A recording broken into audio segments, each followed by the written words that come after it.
वडनेर भैरव प्रतिनिधी गणेश खिराडकर।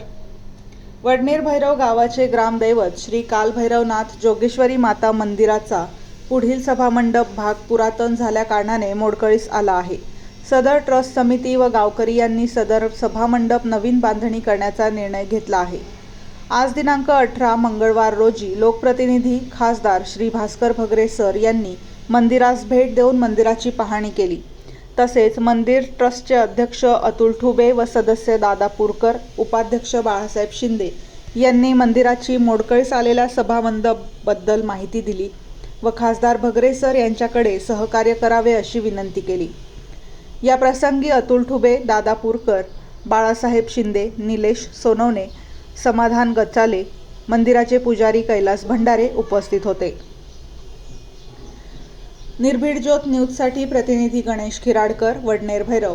आमच्या यूट्यूब चॅनलला सबस्क्राईब करा, लाईक करा, अशाच नवीन बातम्या आपल्याला पाहायला मिळतील।